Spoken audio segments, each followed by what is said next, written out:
For a moment, Nia didn't breathe. She just stared at him, waiting for the punchline, waiting for someone, anyone, to jump out and shout that this was all a bad joke. But no one did.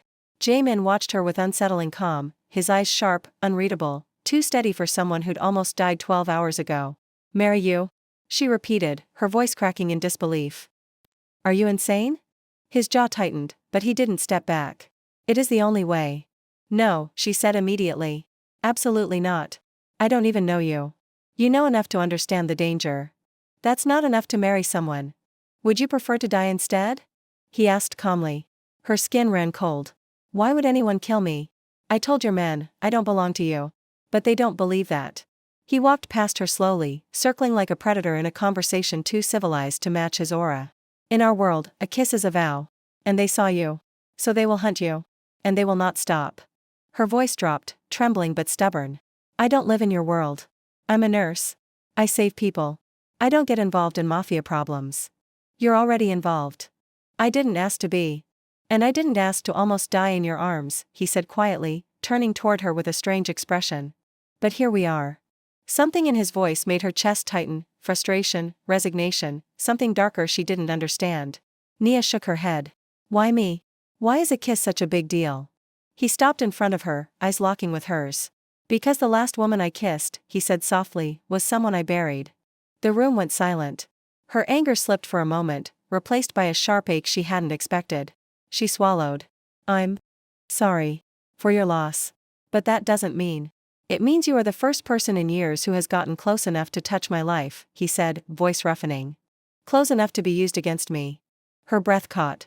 He looked down, his hands clenching once before he released them. "My enemies think you matter to me. And when they believe someone matters."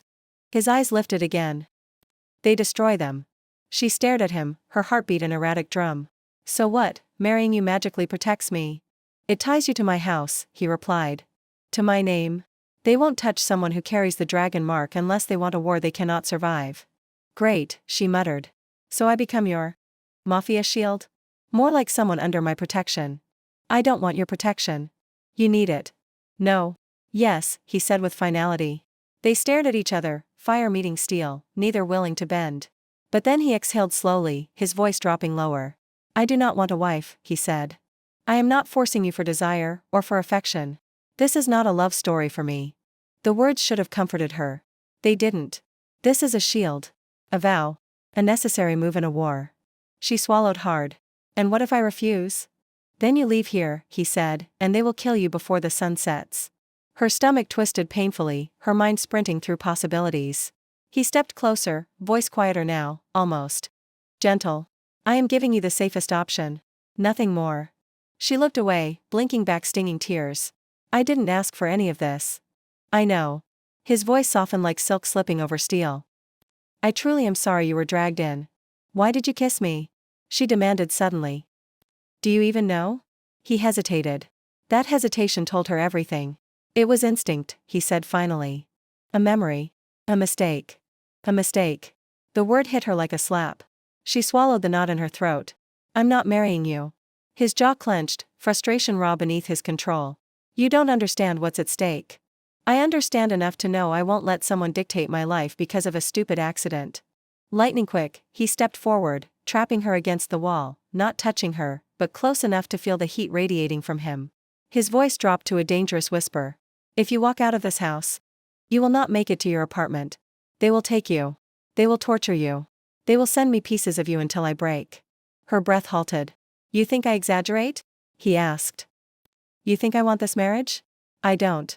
But I'd rather trap you in my world alive than let them slaughter you because of a kiss neither of us wanted." He stepped back. "This is the only path," he said again. "Survival has a price." She pressed a shaking hand to her forehead. "I need to think." "You have 10 minutes, he said simply. 10 minutes passed like 10 seconds.